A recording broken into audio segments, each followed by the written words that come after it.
The government is spying on you and lying to you. Last week, the Home Office strictly told GBNews there would be no migrants housed at the Britannia Hotel in London's Canary Wharf.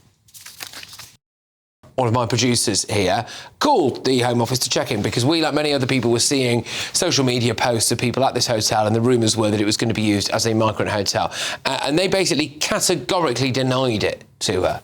And then now it turns out that they are going to use it as an overflow facility for a migrant processing centre, which makes you wonder, why can't they just be honest with you?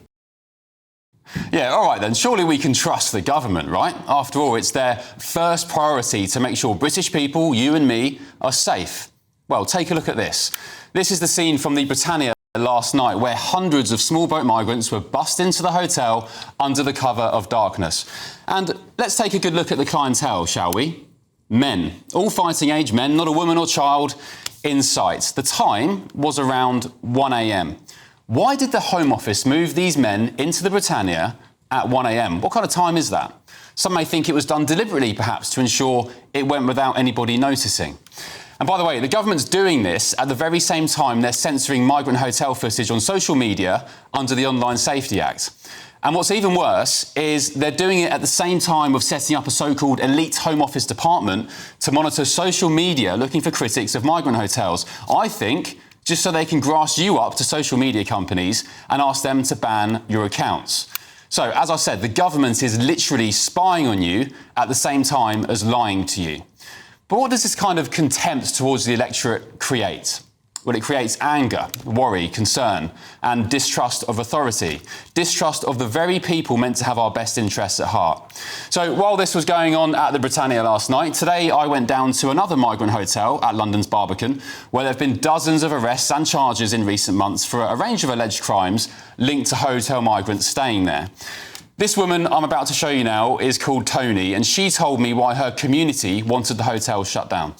Here today? Because I live in the local community and I'm concerned over my children's safety. I'm concerned about my old age pensioners who can't come into the local square, where we've always communed. This is our cafe. So this is the square here. Just tell us, describe for viewers what's here, what's around here. Fish and chip shop. They also, that's our George, and he opened a restaurant that's gone completely down the hill because obviously it was a thriving hotel at one stage.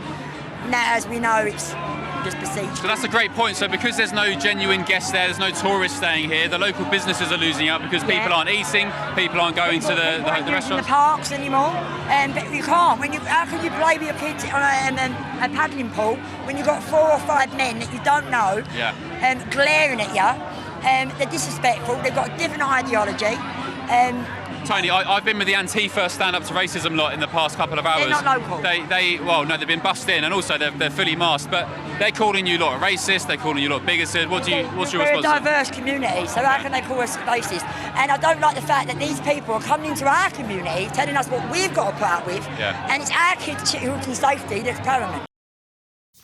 Yeah, well said. Well, I kept mingling, and another man I came across had a few choice words for our dear Prime Minister. Why is it Keir Starmer continues to basically close his ears to the working people of this country who are telling them in no uncertain terms, we do not want these people in and around our children. We know the crime statistics. We know what's happening in our country here. What is wrong with them? Why are these politicians deaf and not hearing? Later on, I popped over to the so-called anti-racism contingent and we spotted migrants smiling and laughing at the commotion below from their hotel window. Here they are on your screen now if you're watching on television. Some were waving. I saw others dancing along to the music being blasted out by the so-called anti-racism protesters below. Others I saw were throwing their hands in the air and having a jolly good time before I guess they were asked to move on to stop provoking the crowds below. Soon after, I was surprised to see far-left militant Antifa rock up in full face masks, their identities hidden from full view. Let's have a quick look. This is them. This is the footage I recorded on my phone. Antifa, if you're not aware of who they are, it means anti-fascist. But in truth, I'd argue they are the biggest fascists going. They're a global organisation. They're often spotted in the United States, who are routinely violent, very organised and totally brainwashed by an ideology that wants to destroy capitalism and, indeed, democracy in the West. They censor free speech and call anybody they disagree with a Nazi. Of course they do. The truth is, the most trouble today came from Antifa down in London, who grappled with police, threw missiles and bottles at officers as the coppers tried to control crowds.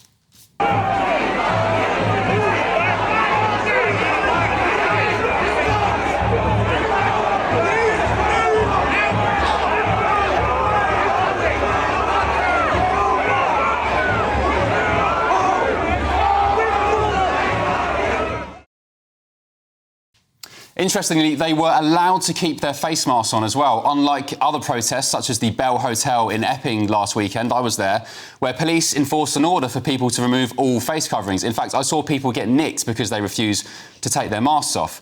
So despite Antifa's intimidation, this is the moment, and this is iconic, this is the moment a brave British woman stood defiantly in front of a masked Antifa mob and stood her ground in the face of being called a racist Nazi. It's the personification of Britain at the moment. A lone British woman, by herself, defiantly holding up a Union Jack flag against a sea of Antifa masked protesters. Why are you standing there so defiantly? Are you not intimidated by this lot? No. Why do you feel so strongly you have to stand here and hold the Union Jack aloft? My grandchildren. You fear for their future? What do you think of this lot turning up with their face masks? Stop. Okay. No mask.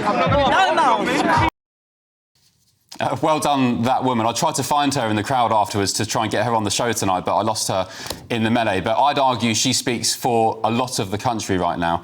Hello, I'm Bev Turner. Now, it can feel like the money in our bank accounts at the moment does not keep up with the cost of living. And maybe there's a solution.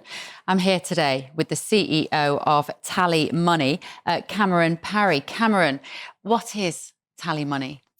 Well, Bev, with TallyMoney, you get a current account and a debit card, but instead of pounds, you use milligrams of gold as your everyday money. So why gold? Gold traditionally is a great store of value. It has, on average, gone up at over 11% per annum for the last 25 years against the pound. It's tripled in value in the last decade. And in the last 2 years alone, it's increased by 50% against the pound. Banks' savings products just can't compete with that level of growth. But this isn't just about gold. This is about a currency that you guys have created at TallyMoney. Explain it to me as though I'm an idiot. So, look, people need to be able to hold their earnings and build their savings in a money that retains its value and remains in their legal control and remains theirs to access, away from government control. Great. You had me at not exposed to government control. You should feel safe and happy with your money. You should have peace of mind. The more money you see in your bank balance, and that's the type of thing we're trying to deliver, and give people choice in the type of money they get to use every day. Brilliant. Thank you so much, Cameron. Thank you.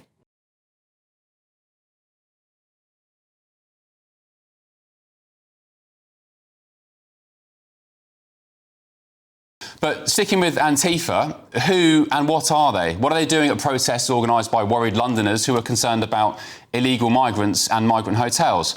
Well, my next guest spotted these posters dotted all around London in the days leading up to today.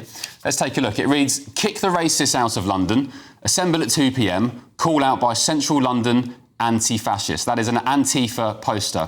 Those were spotted by the New York Times bestselling author Andy Ngo, a man who's had his own fair share of skirmishes with Antifa in recent years, particularly in the US. He's the author of Unmasked, Inside Antifa's Radical Plan to Destroy Democracy, which is, by the way, available at all good bookstores, of course, and online. And I'm pleased to say Andy joins me now. Andy, good evening. Thank you for your company. I wanted to speak with you about Antifa particularly because, as I just mentioned, you've had, as I describe it, your fair share of run-ins with them. Can you just explain for the British audience, who are Antifa, where are they from, what are their intentions, who funds them, if you know? What's your thoughts?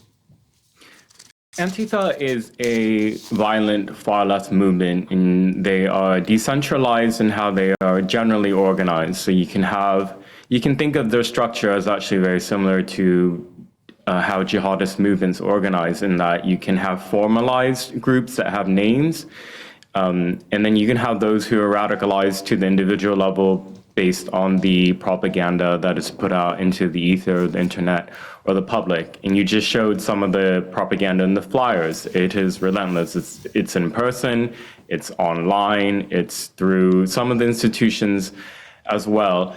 And in terms of their ideology, they claim to be anti-fascist. But if you looked at some of the signs that were at the direct action that they held today outside that hotel, one of them was "Smash fascism, open the borders." No states, no borders. The ideology is anti-civilization. They are anti-British, anti-America, and anti-Western civilization. They want to see the destruction of nation states, and they know, as well as even those who are protesting on the opposite side, that mass migration on this type of scale in a welfare state is destabilizing and can push the state to a breaking point, which is what they want. They want to see the downfall of capitalism, of social structures. And so in the masking, which you recorded in some of those great videos, is intentional. They tell their militant comrades to come out and do that, one, to be intimidating, and two, when given the opportunity to commit crimes and to be able to get away with it. They weren't able to carry out a lot of violence today because of the overwhelming force of the police presence. Yeah, they are intimidating, especially wearing military-style balaclavas. When they first rolled up, so just to give you some colour, you had the Stand Up to Racism protesters, who I argue are the sort of socialist lot with their pre-made placards. They were in one side of the protest. And then suddenly the Antifa lot came down from a completely separate part of the city, all together, nicely organised, but all masked. And there was a couple of, as I described, military-style balaclavas being branded. One guy in particular, I guess he recognised me from the show, from the channel. He stood and stared at me for around, I'd say, a minute and a half. Didn't say anything. I didn't want to engage particularly with his eye vision, but I knew he was staring at me and trying to intimidate me. Why do they mask up? And also, what is their potential for violence? Because I know that you've had physical interactions with Antifa in the US, right, Andy? Yes, unfortunately, I've been beaten by them several times in the course of my reporting in Portland, Oregon, where they're very active in the United States. So the masking serves a number of functions, but one, intimidation, but two, primarily so that they can evade being identified by law enforcement or members of the public. So after I was beaten, for example, law enforcement said that they couldn't identify my assailants because conveniently they were all masked in those balaclava types of face coverings.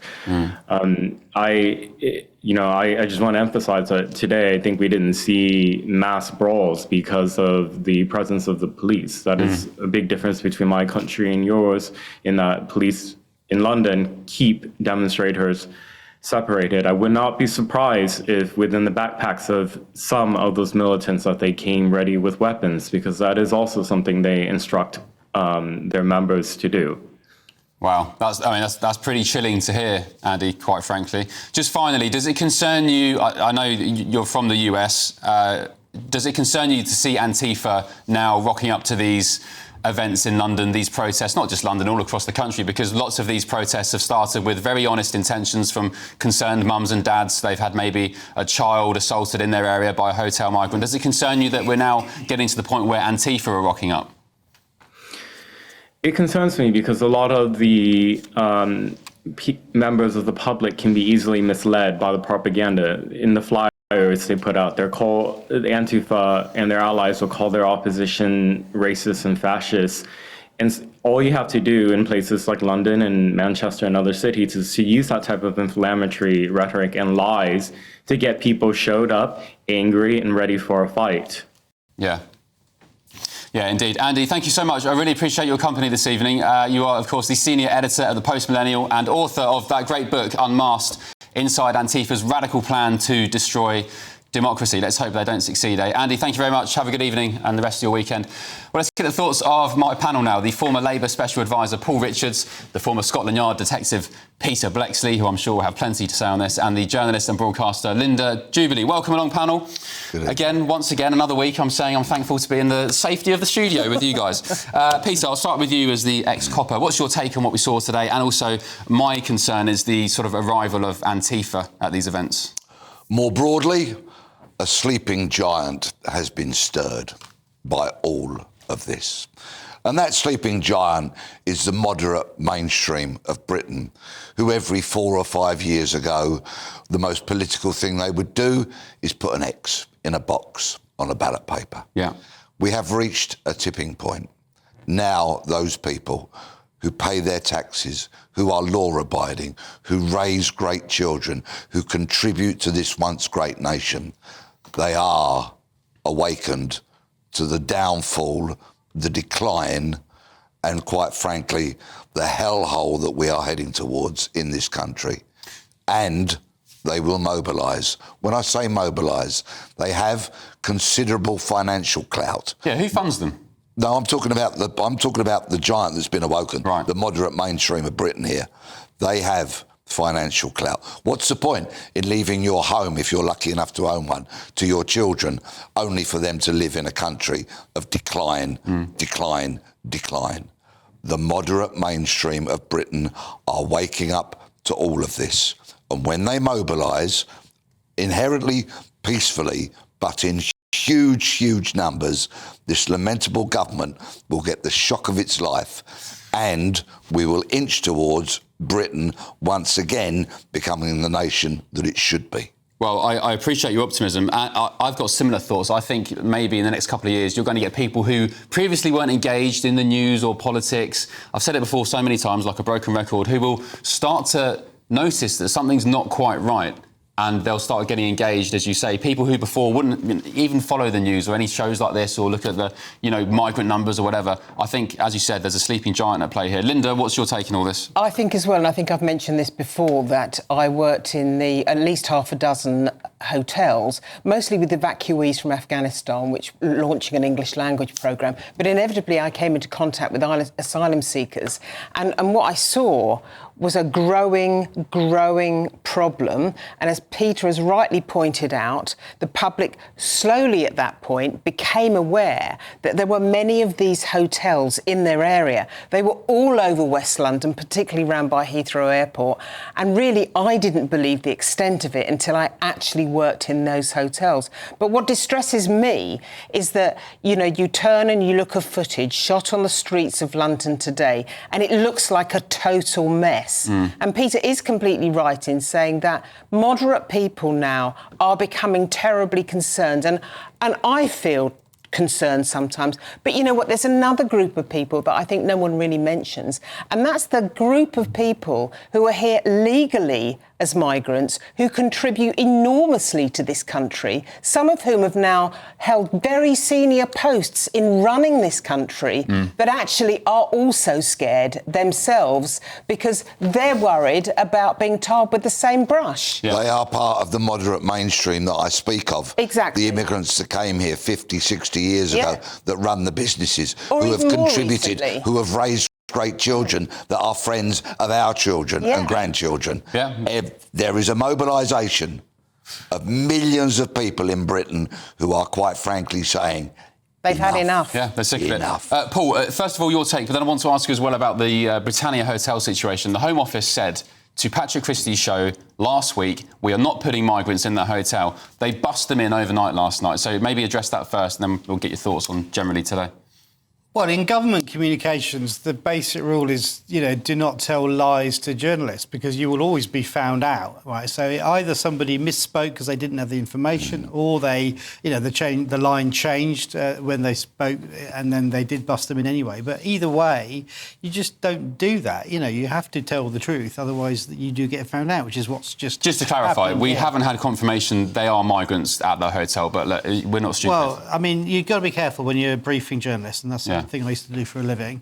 On these demos, I don't take quite the apocalyptic line that my fellow panellists have done. I think a lot of people like turning up for a punch-up, and it's a bit sort of mods v rockers, this. There are people on the right and on the left who like to turn up and have a bit of a ruck. It's August after all. And I think, and just the anatomy of the far left you were describing there, there have always been these idiots who describe themselves as anarchists who will turn up. They used to be called the Black Bloc, in black clothes and with the masks and all that. They're the dudes that smashed up Fortnum and Masons a few years ago, you remember? And when they were arrested, they turned out to be public school boys, just idiots dressing up and cosplaying. I don't think this is the same, though. It's the same idiots. Not. And then the stand-up to racism people, well, that's the Socialist Workers' Party. Paul, these Antifa lot aren't just sort of middle-class people going down for a bit of a time. They're not. They are vicious. We heard from Andy Ngo that. Andy Ngo is a worldwide reputable commentator on this. He was beaten up by Antifa, hospitalised in Oregon. Not in the UK. No, but this is Antifa. It's a global organisation. They call themselves anti-fascist people. My vision is not apocalyptic.